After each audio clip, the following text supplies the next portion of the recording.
রাসূলুল্লাহ সাল্লাল্লাহু আলাইহি ওয়াসাল্লামের অসংখ্য অগণিত মুজিজার মধ্য থেকে কিছু মুজিজা এমন রয়েছে যা কেবলমাত্র রাসূলুল্লাহ সাল্লাল্লাহু আলাইহি ওয়াসাল্লামের জীবনীতেই পাওয়া যায়, অন্য কোনো নবীর জীবনীতে পাওয়া যায় না। তন্মধ্যে একটি হলো কোরআনুল কারীম।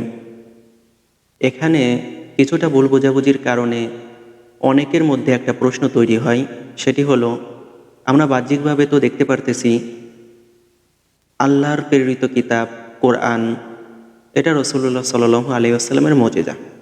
একইভাবে আল্লাহর প্রেরিত কিতাব তাওরাত, এটা মূসা আলাইহিস সালামের মুজিজা। উভয় ক্ষেত্রে আল্লাহর প্রেরিত কিতাব কখনো রাসূলুল্লাহ সাল্লাল্লাহু আলাইহি ওয়াসাল্লামের মুজিজা হয়েছে, আবার কখনো মূসা আলাইহিস সালামের মুজিজা হয়েছে। তাহলে আমরা এটা কিভাবে দাবি করতেছি যে আল্লাহর প্রেরিত কিতাব কোরআন শরীফ এটা রাসূলুল্লাহ সাল্লাল্লাহু আলাইহি ওয়াসাল্লামের এমন মুজিজা যা কেবলমাত্র রাসূলুল্লাহ সাল্লাল্লাহু আলাইহি ওয়াসাল্লামের জীবনীতেই পাওয়া যায়, অন্য কোনো নবীর জীবনীতে পাওয়া যায় না? এর উত্তর হলো, আমরা আল্লাহর কিতাবের বিবেচনায় কোরআনকে রাসূলুল্লাহ সাল্লাল্লাহু আলাইহি ওয়াসাল্লামের এমন মুজিজা বলতেছি না যা কেবলমাত্র রাসূলুল্লাহ সাল্লাল্লাহু আলাইহি ওয়াসাল্লামের জীবনীতেই পাওয়া যায়, অন্য কোনো নবীর জীবনীতে পাওয়া যায় না। বরং আমরা বিলুপ্ত হওয়া না হওয়ার বিবেচনায় কোরআনকে রাসূলুল্লাহ সাল্লাল্লাহু আলাইহি ওয়াসাল্লামের এমন মুজিজা বলতেছি যা কেবলমাত্র রাসূলুল্লাহ সাল্লাল্লাহু আলাইহি ওয়াসাল্লামের জীবনীতেই পাওয়া যায়, অন্য কোনো নবীর জীবনীতে পাওয়া যায় না।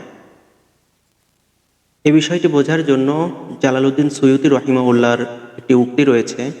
তিনি বলেন, পূর্ববর্তী নবীদের সময়কাল শেষ হওয়ার সাথে সাথে সেই সকল নবীদের মুজিজাগুলোও শেষ হয়ে যায়। যেমন নাকি তাওরাত কিতাব, এটা মূসা আলাইহিস সালামের মুজিজা ছিল, কিন্তু মূসা আলাইহিস সালাম যখন মৃত্যুবরণ করেন, যখন মূসা আলাইহিস সালামের সময়কাল শেষ হয়ে যায়, সেই সাথে সাথে মূসা আলাইহিস সালামের মুজিজা তাওরাত কিতাব এটাও শেষ হয়ে যায়।